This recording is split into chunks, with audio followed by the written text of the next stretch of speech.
जीवन भी अल्प है, क्षणभंगुर। क्या बात है, यहाँ क्यों आना चाहते हैं? तो मालूम पड़ा कि यह स्थान कर्म प्रधान है।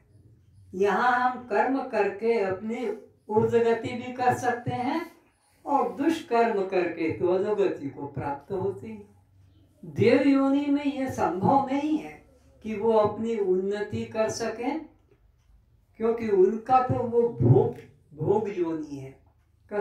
जो उन्होंने पूर्व जन्म में पुण्य किया था, उस पुण्य का वो फल भोगते रहते हैं। और उनके पास में ये मानव जीवन में जो सुविधा है, कौन सी? ज्ञान पाने की, सद्गुरु पाने की, वो देव योनि में सुलभ नहीं है। तो ये सबसे दुर्लभ तत्व है आपका हमारा मानव शरीर। अब कितने लोग यहाँ जो बैठे हैं, कोई एक भी हाथ उठाकर बता दे कि मैंने इसके लिए परमात्मा को धन्यवाद दिया हो।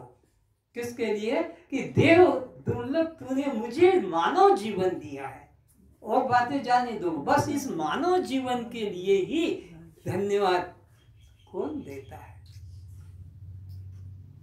सांसारिक चीजें मिल जाती हैं।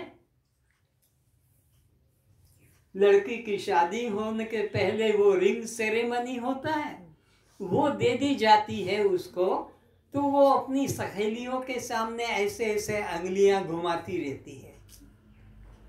पूछा जाता है, वो उन्होंने दी है, उन्होंने पहनाई है, उन्होंने तो अंगूठी दी जिस यार ने, सुमिरत बारंबार बार बार उसकी याद धन्यवाद करता है।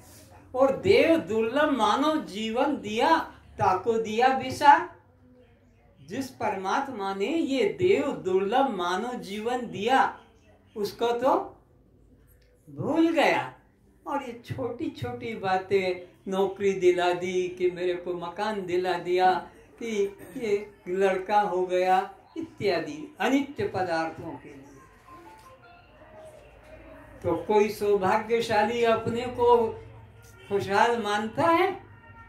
अगर मोबाइल फोन ऑन हो तो दया करके बंद कर दो। तुम्हारी प्रीति अगर मोबाइल फोन में है तो यहाँ बैठने की जरूरत नहीं, बाहर रहो।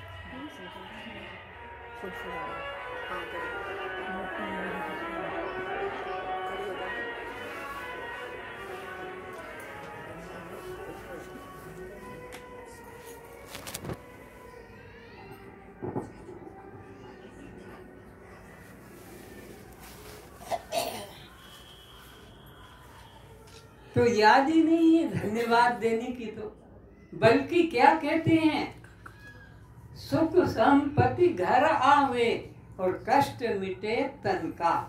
इसलिए ओम जय जगदीश हरे करते, नहीं तो कोई जरूरत नहीं। नौकरी है, बेटा है, बेटी है, मकान है, फैक्ट्री है, हम सब सुखी हैं। पर विपरीत अवस्था आ जाए और फिर भी तुम परमात्मा को धन्यवाद देते हो, गुरु को धन्यवाद देते हो, तब तो तुम्हारी भक्ति सही है। और अनुकूल स्थिति में तो सब धन्यवाद देते हैं, पर प्रतिकूल हो जाए और फिर भी धन्यवाद निकले तो वो भक्ति है। तो सबसे दुर्लभ तत्व हमारे शास्त्रों में धन को दुर्लभ नहीं कहा, पुत्र को दुर्लभ नहीं कहा, पति को पत्नी को दुर्लभ नहीं कहा, पद प्रतिष्ठा को दुर्लभ नहीं कहा, खेती जमीन जायदाद को दुर्लभ नहीं कहा। दुर्लभ पाया है मानव जीवन को। ये दुर्लभ है क्योंकि देवता इसके लिए इच्छा करते हैं। और ये जीवन कैसे मिलता है, जरा इसकी भी कल्पना कर लो। सब भोग कर आए हो, सब भोग कर आए हो 84 लाख योनियों को, लेकिन भूल गए हो। इसकी याद दिलाने के लिए भगवान का अवतार या सद्गुरु का अवतार होता है, याद दिलाने के लिए, अपनी पूजा कराने के लिए नहीं, शिष्य बनाने के लिए नहीं, केवल तुम्हारे अपने दुखों से छुटकारा दिलाने के लिए आते हैं कि कैसे करके ज्ञान प्राप्त करें और ज्ञान प्राप्त करके आवागमन के चक्र से मुक्त हो जाएं। तो अब मैं आपको पुरानी याद दिलाता हूँ, तो आप भूल गए हो, मुझे याद है 9 लाख प्रकार के जल में रहने वाले जीवों में तुमने जीवन व्यतीत किया। तुमने, हमने, सबने, कोई बचा नहीं है, कोई बचा नहीं है, चाहे गुरु हो कि भगवान हो, सबको इस सृष्टि चक्र में समान निकलना पड़ता है। तो 9 लाख प्रकार के जल में रहने वाले जलचर जीव हैं। 2-4 को तो आप भी जानते हो। कौन कौन बोलो? मछली है, कछुआ है, मगर है और हस्तियां हैं, जल में रहने वाले जल हस्ती। कैसा उनका जीवन है सोचो। सर्दी भयंकर है, शॉल लपेट कर आए, कोई कोट पहन के आया है, कोई कम्बल लपेट, सब आए, और इतनी सर्दी के पानी जम जाता है, उसमें तुमने जीवन व्यतीत किया। तुमने जो यहाँ बैठे हो शाल लपेट के, कोट पहन के, और फिर उस पानी बर्फ हो गया है, वो जीवन का कष्ट देखो, पर भूल गए हो। और फिर और कष्ट क्या, जाल डाल के वो मछुआरे ने पकड़ कर लाया और तुम्हारे शालीमार बाग में चौराहे पे जाकर काट काट के बिक्री किया।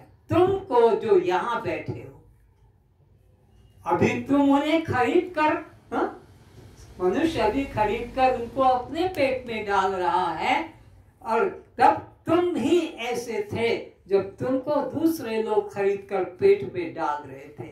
वो जीवन का विचार करो। गरम गरम तेल में पकोड़ा बनाकर मछली का और पेट में भरा है, वो जीवन तुमने काटा है, भोगा है। अब गुरु कृपा, ईश्वर कृपा, माँ बाप की कृपा से तुमने वो अपना पशुता का जो जीवन था उसको हटा दिया है। ये 9 लाख प्रकार की बात है। उससे आगे बढ़े 10 लाख प्रकार के आकाश में रहने वाले, जीवन व्यतीत करने वाले योनियों में तुम हम सब गए हैं, पंखों से उड़ते उड़ते। तब का जीवन क्या था? बस वृक्ष की डालों पर घोंसला बनाकर और जीवन व्यतीत किया था।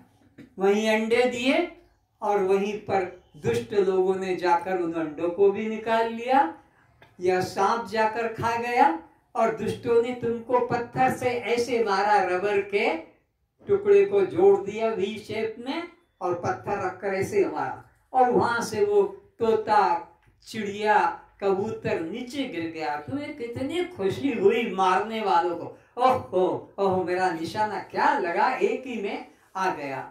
और फिर तुम जैसे वो भुट्टे के छिलके निकाल कर आग में सेक कर पानी में उबाल कर खाते हो, ऐसे उस पक्षी का, यानी तुम्हारा, उस दुष्ट ने जिसने पत्थर मारकर गिराया, तुम्हारे पंखों को तोड़कर फेंक दिया और काट के पकाकर पेट का भोजन बनाया। तुम्हारा हमारा वो जीवन को याद करो, कितना कष्टप्रद जीवन रहा है। सर्दी में, गर्मी में, वर्षा में उसी वृक्ष के ऊपर रहे, कोई खाने का निश्चित नहीं, रहने का निश्चित नहीं, जीवन का कोई भरोसा नहीं, वो कष्ट भोगा है। और किसी दुष्ट ने तो और एक काम किया, पिंजरे में बंद कर दिया। बड़ा गर्व लगता था, मैंने पिंजरे में तोते को रखा, उसमें फिर उसको खिलाता हूँ, चाहे भात दाल कहो कि चाहे टमाटर और कुछ देते हो। अरे वो तुम्हारे दाल भात खाने के लिए पैदा नहीं हुआ कि टमाटर या कोई फल खाने को, वो तो आकाश में अपने जाति बंधुओं के साथ जीवन व्यतीत करने का उसका सुख था, वो भी तुमने छीन लिया। कितनी निष्ठुरता की तुमने, उसको जाति संबंध से अलग कर दिया, और वो बेचारा उसमें से, पिंजरे में से देख रहा है कि मेरे जाति बंधु कैसे उड़ते हुए जा रहे हैं, कैसे पक्षी वो वृक्ष के ऊपर बैठकर किलोर कर रहे हैं, वो अंदर घुट रहा है। और तुम आज संडे, चलो पिकनिक करने, तुम पिकनिक करने जाना चाहते हो और वो जंगल का पक्षी घर के अंदर पिंजरे में लटका के छोड़कर जाते हो। ये तुम्हारी दुर्दशा। हमारी दुर्दशा हुई कब? जब पक्षी जन्म में थे। लेकिन जानते हो, शास्त्र कहता है जो जस करई सो तस फल चाखा, को न काहू सुख दुख दाता। ये अभी खड़े हैं कहाँ पर? वो जहाँ गाड़ियां रुक जाती है ना, लाल बत्ती आ जाती है और वो तुम्हारे से पैसा मांगते हैं, तुम उनको 5 का नोट 10 का नोट दे देते हो। ये कौन है? ये वही है जिन्होंने पक्षियों को पिंजरे में बंद किया था। तुम्हारे घर में शादी की, बच्चा नहीं हुआ तो चलो एक और शादी कर लो, फिर बच्चा नहीं हुआ एक और शादी कर लो। क्यों करना चाहते हो? हमारा कुल चलेगा, वंश चलेगा, परिवार चलेगा। तुमको जैसे इच्छा थी। अरे वो पिंजरे में जिसको बंद किया है वो भी तो चाहता है कि मेरा कुल बढ़े, मेरा वंश बढ़े, मेरा परिवार बढ़े, पर तुमने उसको संबंध से वंचित कर दिया। जो सेक्स संबंध था, जो भौतिक संबंध था, विषय, वो भी उसको नहीं लेने दिया। तभी तो फिर हिजड़ा बनकर ये रोड पे खड़े तुमसे पैसा मांग रही। ये वही है। अब न ये सेक्स संबंध कर सकते हैं, न ये परिवार बढ़ा सकते हैं, न वंश बढ़ा सकते हैं। परमात्मा किसी को इस प्रकार की सजा, किसी प्रकार की सजा नहीं देता है। जो जस करई सो तस फल चाखा, को न काहू सुख दुख दाता। अपने किए कर्म का ही फल भोगते हैं। किसी दूसरे पर दोषारोपण मत डालना। उसने मेरा ऐसा करा दिया, उसने मेरा ऐसा करा दिया, इसलिए मेरा ऐसा हो गया, इसलिए मर गया, इसलिए हानि हो गई, इसलिए कुछ टांग टूट गई। ना अपना ही। तो ये देखो, जब तुम पक्षी बने थे तो कैसा कष्ट होगा था। उससे आगे चलो तो फिर तुमको 10 लाख प्रकार के तो ये पक्षी आकाश में उड़ने वाले, 11 लाख प्रकार के जमीन के अंदर छुपकर रहने वाले योनियों में तुमको हमको भेजा और हम उसमें रहे। सांप बनकर, बिच्छू बनकर, चूहा बनकर, मेंढक बनकर इत्यादि जो अंदर अंदर रहते हैं, वो कष्ट भी भोगा है। कैसा घोर अंधकार में छोटे से बिल में से निकल कर जाते थे और उसमें रहते थे, और बाहर निकले तो लोगों ने मारो मारो, पत्थर से, जूते से, लकड़ी से। अभी यहीं पर बिच्छू आ जाए, सांप आ जाए तो तुम वही व्यवहार करोगे। पर जब हम बने थे सांप, बिच्छू, चूहा, तब हमारे साथ वही व्यवहार हुआ। कैसा कष्टमय जीवन। कैसे पिंजड़े बनाए, अंदर गया खट कट जाएगा और चूहा, और बड़ी खुशी होती है, आज 10 चूहे मैंने पकड़ लिए, चलो 10 चूहे निकल गए घर से। उसके आगे देखो क्या कष्ट पाया। 11 लाख प्रकार के जमीन से 9 लाख, 10 लाख, 11 लाख, ये 11 लाख हो गए। अब 20 लाख जमीन से निकलने वाले योनियों में गए। ये पेड़, ये पौधे, ये वनस्पति, ये अन्न, ये सब योनियां हैं। इसलिए हमारे यहाँ अन्न को भी भगवान कहते हैं। पत्रम पुष्पम फलम तोयम यो में भक्ता प्रच्छति। तो यह अन्न भी, ये पत्र भी, ये सब ब्रह्म है। अब आपको ये विचार नहीं आ रहा कि हम सब वृक्ष बने थे? कोई ऐसा नहीं जो वृक्ष न बना हो। अरे तुलसी को माता क्यों कहते हो? तो पौधा है। वट वृक्ष की पूजा क्यों करते हो? तो वृक्ष है। पीपल की पूजा क्यों करते हो? आंवले की पूजा क्यों करते हो? और फिर उनमें भी क्या भगवान की वास मानते हैं और उनके आगे प्रार्थना करते हैं, डोरा लपेटते हैं, सूता लपेटते हैं। इस तरह से वह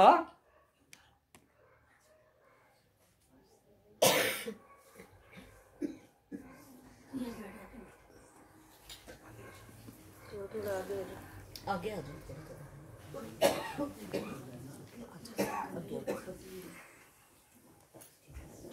और जितनी जगह हो सकती कर लो, फिर बार बार नहीं करना पड़े।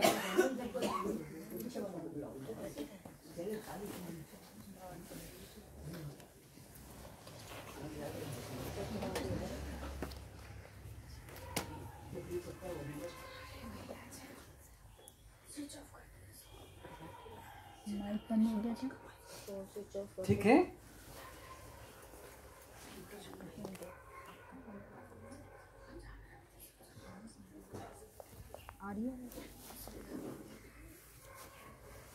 इसके अंदर विचारो, हम पेड़ पौधे बने, कैसे काटा जाता है, चीरा जाता है, कुर्सी टेबल खिड़की दरवाजे बन गए अब हमारे, ये सब योनियों का ही है फल। उसके बाद में जाकर 30 लाख प्रकार के 4 टांगों से चलने वाले बने हम, जिन्हें हम कुत्ता, गाय, घोड़ा, गधा, ऊंट, हाथी, बिल्ली, बंदर कहते। ये सब योनिया में हम घूम कर आए। कोई ऐसा नहीं है कि जो सीधा ऊपर से बस यहीं आ गया हो। नहीं तो 84 लाख योनियों का चक्र क्यों कहा जाता, वो कितना कष्टमय। गाय के जीवन पर तो देखो, चारों टांगे बांध दी जाती है और उसको काट दिया जाता है। दूध के लोभी 2 टांगे बांधकर चुर्र चुर्र दूध निकाल लिया। उसके बच्चे को जो दूध पीने का उसका अधिकार था, उसके गले में रस्सी बांध के और एक खूंटे से बांध दिया, और वो तड़प रहा है अपनी माँ का दूध पीने के लिए, पूरे टांगों को आगे बढ़ा रहा है, उसका गला भी घुट रहा है और उसकी माँ की आंखों से आंसू गिर रहे हैं। तुमने नहीं देखा होगा, वो आंखों से आंसू गिर रहे कि अरे अरे मेरे बच्चे को दूध पीने दो, मेरे बच्चे के लिए दूध बिना है, तुम कितने पापी हो, मेरे बच्चे का दूध तुम छीन रहे हो। और हम लोग गौ माता के अपनों को भगत मानते हैं, टांगे बांधकर दूध निकालते हैं। क्यों टांगे बांधना पड़ता है? क्योंकि गाय को अच्छा नहीं लगता है कि मेरे बच्चे का दूध तुम पापी लोग पी जाओ। तुम्हारी दूध पीना है, अपनी माँ का दूध पियो जब तक तुम्हारी माँ का दूध होता है, फिर हमारे बच्चों को हमारा दूध पीने दो। लेकिन हम अपनी माँ का तो दूध पिया, फिर इनका भी दूध पी लेते हैं, फिर बकरी का भी दूध पी लेते हैं, फिर भैंस का भी दूध पी लेते हैं, फिर ऊँटनी का भी दूध पी लेते हैं। कितना देखो, और बूढ़े होते तक हमको दूध चाहिए। कोई पशु बूढ़े होने तक दूध पीता है? कोई पशु तुमको दूध पीते नहीं दिखाई पड़ेगा बुढ़ापे तक। और यहाँ मनुष्य को बुढ़ापे तक है, उसको 1 गिलास दूध नहीं मिलेगा तो नींद नहीं आएगी। बोलो मेरे को नींद नहीं आती, मेरे को दूध चाहिए, दूध के बिना ये हाल तुम्हारा। तो गाय रोती है, उसके टांगे बांधकर दूध निकाल लेते हैं। और तो और मशीनों इसके ऐसे बनी है कि उसके स्तनों में वो मशीन लगा लेते हो, मशीनों से खींचा जाता है, उसमें उसको घाव हो जाते हैं, उसमें पस भी निकल कर आ जाता पीप बनकर। और हम अपने बोतलों में घर में आकर उसका खीर बना रहे हैं, हलवा बना रहे हैं, ये पेड़े पीठ बना रहे हैं। ये हमारी स्थिति है। कितना हमारा कष्ट पर जीवन गया है जब हम पशु थे। और 4 लाख प्रकार के ये मनुष्य जातियाँ, देव भी उसमें आते हैं। तो आकर 4,84,000 और जोनि भ्रमत यह जीव अविनाशी। ये जीवन ऐसे मिला है, 84 लाख योनियों का कष्ट भोग भोग कर ये मिला है। तो ये देव दुर्लभ जोनि है। तो ये भाव मन में आना चाहिए कि हे प्रभु, तेरा कितना मेरे ऊपर प्रेम है, करुणा है, क्या धन्यवाद दूं जो तूने मुझे इस 84 के लाख से निकाल कर और मनुष्य जीवन दिया, यानी मुक्ति के द्वार पर चलने का मुझे मौका मिल गया। क्योंकि और कोई मुक्ति के द्वार पर मनुष्य के अलावा नहीं चल सकता। तो कभी धन्यवाद छूटा नहीं, मेरे को तो लड़का चाहिए, मेरे को तो लड़की की शादी करना है, मेरा तो मकान होना है, मेरा तो ये, इसलिए मंदिर, इसलिए तीर्थ, इसके लिए पूजा पाठ, इसी के लिए व्रत उपवास, इसी के लिए डोरा, यज्ञ तप, सब इसी के लिए, परमात्मा के लिए नहीं। बस इन संसारिक अनित्य पदार्थों को पाने के लिए ही तुम्हारा मंदिर माला, पूजा पाठ, व्रत उपवास, दान धर्म हो रहा है।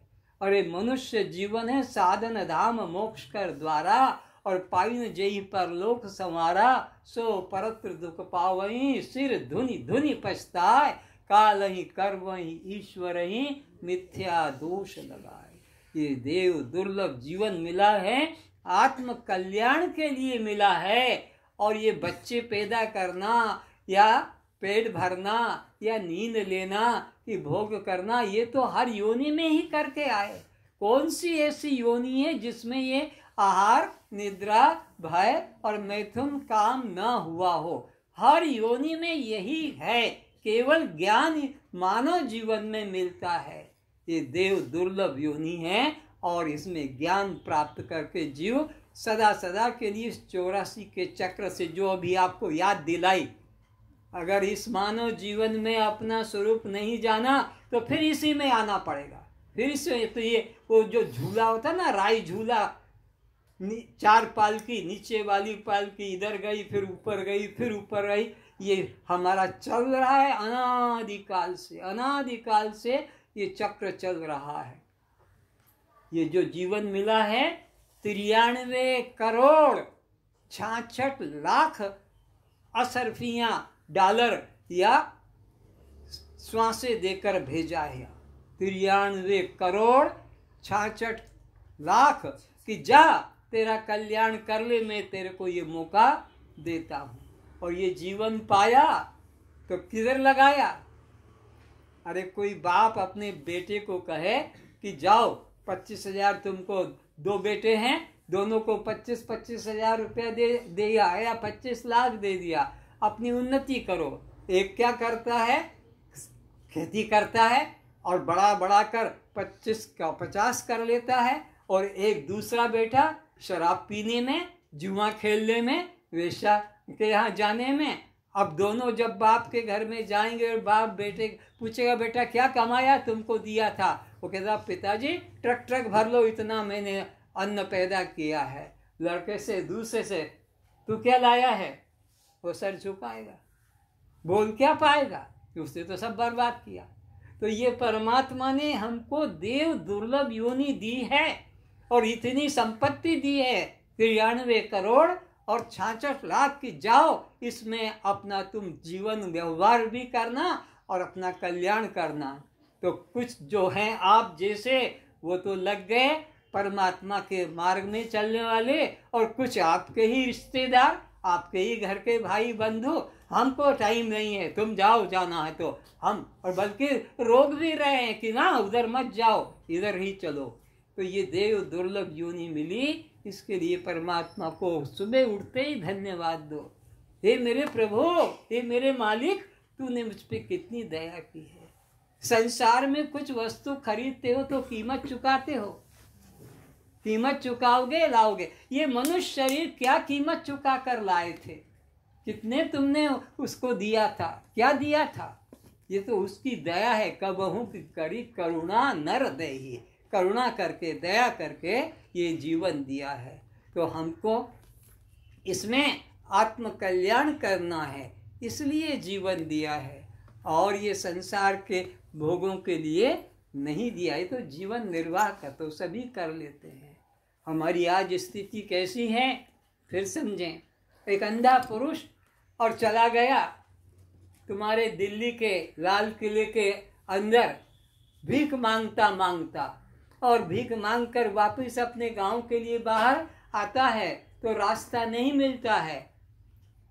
तो एक सज्जन पुरुष से कहा कि मेरे को बाहर करा दो।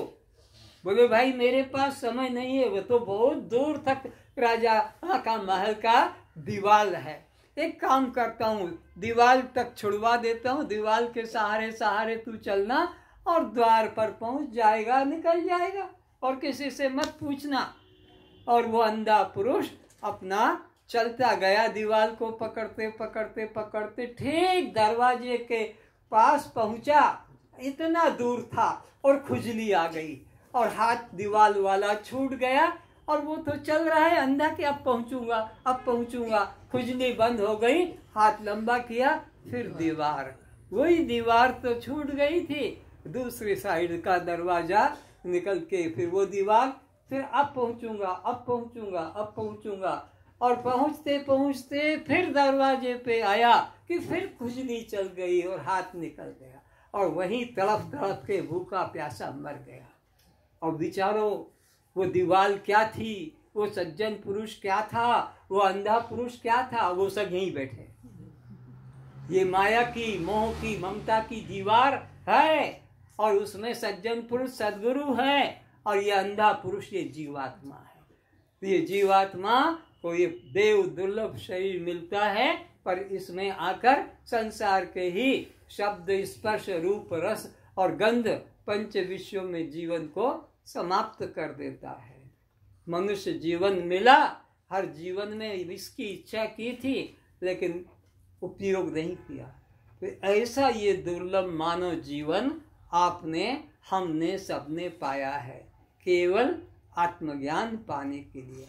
अगर ये हाथ से निकल गया, बहुत पछताना पड़ेगा, बहुत पछताना पड़ेगा, और कोई हिसाब से पूरा नहीं होगा। तो एक ये बात पता लग गई कि सबसे दुर्लभ तत्व क्या निकला? मनुष्य। तो हमने इसका मूल्य देना है, इसका उपयोग करना है, और नहीं तो आत्महन गति जाए। श्राप दे दिया भगवान राम ने कि जो न तरे भव सागर, नर समाज अस पाए, सो कृत निंदक मंदमती आत्महन गति जाए। वो आत्महत्यारे की गति को प्राप्त करेगा कौन? जो ऐसा देव दुर्लभ मानव शरीर पाकर भी आत्मा में रुचि नहीं करता, परमात्मा में रुचि नहीं करता, मुक्ति की पाने की रुचि नहीं करता, बस रुचि करता मेरा मकान हो जाए, मेरा बेटा हो जाए, फिर बहू आ जाए, बहू के बेटा हो जाए, तो जैसे बहुत बड़ी भाग्य की लॉटरी खुल गई, पागल हो जाते हैं उस इतने से अनित्य। अरे कुत्ते कुतियाओं को बच्चे नहीं होते हैं, उनको तो 8-8 10-10 बच्चे, उनका भी वो पालन करते हैं, और वो इसका गर्व नहीं करते हैं, पर तुम्हें बड़ा गर्व होता है। क्या हुआ? लड़की हुई है। अरे क्या लड़की? बोले देखते रहो। कल मेरे को देवी जी कह रही थी हमारे घर में लड़की आई है, और सब देखते रहो इतनी सुंदर लगती है। अरे अरे क्या तुम मनुष्य जीवन पाया, और इस चमड़े के टुकड़े में तुम्हारी इतनी आसक्ति? जो जन्मा है वो तो मरेगा, जो जन्मा है वो मरेगा, बचा नहीं आज तक। न राम बचे, न कृष्ण बचे, न अर्जुन बचा, न महावीर बचा, न हनुमान बचा। जाता से ध्रुव मृत्यु। इसलिए इसका अहंकार मत करो, आत्महन गति जाए। तुम आत्महत्यारे की गति को प्राप्त करोगे, क्योंकि तुम्हारा इस देह में अहंकार है। तो देव दुर्लभ योनि पाकर आत्मा में लगाओ। अब दूसरा नंबर आता है ब्रह्म जिज्ञासा। मनुष्य जीवन मिल गया, लेकिन ब्रह्म जिज्ञासा नहीं जगी। क्या जगी? लड़का लड़की, मकान, जमीन, खेती, इसी में जीवन नष्ट कर दिया। तो 84 लाख योनियों के बाद जो जीवन मिला था वो व्यर्थ हो गया। कोई कोई भाग्यशाली आप जैसों को ब्रह्म जिज्ञासा भी जग जाती है, लेकिन वो मंदिर में जाके पूरी नहीं होगी, तीर्थ में जाके पूरी नहीं होगी, व्रत उपवास करने से पूरी नहीं होगी, शास्त्र पढ़ने से, योग यज्ञ करने से नहीं होगी। वो किसके द्वारा होगी? सद्गुरु को पाकर होगी। ब्रह्म जिज्ञासा तो जग गई, भूख तो जग गई, पर भोजन कराने वाला भी तो कोई होना चाहिए। तो सद्गुरु की प्राप्ति उससे भी दुर्लभ है। 3 चीजें दुर्लभ बताई। पहला, मनुष्य जीवन दुर्लभ है, अगर वो मिल गया तो ब्रह्म जिज्ञासा दुर्लभ है, और ब्रह्म की जिज्ञासा भी जग गई तो सद्गुरु मिलना दुर्लभ है। सद्गुरु को पाना, ईश्वर को पाना आसान है, सद्गुरु का पाना मुश्किल है। बहुत बहुत जन्मों के बाद सद्गुरु की प्राप्ति होती है। 3 चीजें हमारे जगत में दुर्लभ है, और जब सद्गुरु मिलेगा तो फिर आपको क्या करेगा? वो 3 वासनाओं से मुक्ति कराएगा। देह वासना, शास्त्र वासना और लोक वासना। ये 3 वासना इतनी प्रबल है कि तुमको घसीट कर लाकर 84 के फंदे में डाल देती है। तो पहली ये देह वासना, देह को सुंदर आकर्षित बनाकर रखना, बलवान बना के रखना, नाना प्रकार के आसन प्राणायाम करके, योग साधन करके, जिम खाना जाकर अपने वजन को बढ़ा रहे हैं, भुजाओं को फुला रहे हैं, छाती को, सीने को तान रहे हैं। देह वासना में सुंदर दिखूं, आकर्षित दिखूं, इसलिए हेयर डाई कराना पड़ता है, इसीलिए दाढ़ी मूछे बना बना कर अलग अलग ढंग की रखना पड़ता है, इसीलिए लिपस्टिक लगाना पड़ता है, इसीलिए नेल पॉलिश लगाना पड़ता है। लोग मुझे अच्छा कहे, सुंदर कहे, मेरी तरफ आकर्षित हो जाए, यानी उनके मन में विकार जगे मेरे को देखकर, क्योंकि मैं अब सुंदर हूं, मैं अब सुंदरी हूं, तो उसके मन में भाव जगेगा। फिर ऐसे फिर पार्टियों में, शादियों में जाते हैं, और फिर किसी की किसी से आंख लड़ गई तो फिर घर में राम रावण युद्ध होता है। तूने क्यों देखा, तूने उसका रुमाल क्यों लिया, उसका फोन क्यों हुआ, उसका फोन तेरे पास कैसे नंबर आया, इत्यादि। इसी में जीवन दिन भर उसी में चलता रहता है। तो क्यों तुम अपने ऊपर इस प्रकार के गंदगी को लपेटते हो? फिर कोई पीछे से चलता है, तुम्हारी चोटी पकड़ लेता है, तो तुम फिर दिखता नहीं है, अंधा है, तेरी माँ बहनें नहीं है, तो वो भी कहता है माँ मेरी बाप के लिए है, माँ मेरी बाप के लिए है, बहन जिया के लिए, तुम मेरे लिए, हिसाब बता देता है। तो क्यों इतना अपने ऊपर रूप रंग डाला जाए? अरे परमात्मा ने जैसा शरीर दिया है उसको स्वीकार करो, परमात्मा ने जैसा तुमको दिया है, लेकिन उस पर तुम्हारी श्रद्धा नहीं है। बालों को स्टाइल के लिए, इसकी कौन थी बहन बड़ी, ये बैठी तो है, तीनों बेटियां, हाँ, शादी के पहले वो हेयर कर्लिंग कराने के लिए हजार रुपया दिया, हाँ, वो घुमा घुमा के क्या डिजाइन निकालते, फिर उसके बाद में प्लेन करने के लिए फिर ब्यूटी पार्लर जाना पड़ा, फिर उन्होंने सीधी सीधी सांप की तरह पूंछ बना दी। क्या है, देह वासना कितनी प्रबल हो। अरे एक दिन घास की तरह जल जाएगा ये चमड़ा का, ये शरीर, मांस, फिर कुछ भी नहीं रहेगा, 10 तोले की राख बचेगी। तो इस तरह से देह वासना को हटाना है। तुम ब्रह्म ज्ञानी बैठे हो, मैं दृष्टा साक्षी आत्मा हूं, और क्या करो? अरे भाई घर से बाहर, घर में रहो, दृष्टा साक्षी आत्मा हम, जन्म मर तो देह का है, भूख प्यास तो प्राण की है, सुख दुख तो मन का है, बन मोक्ष तो जीव का। वो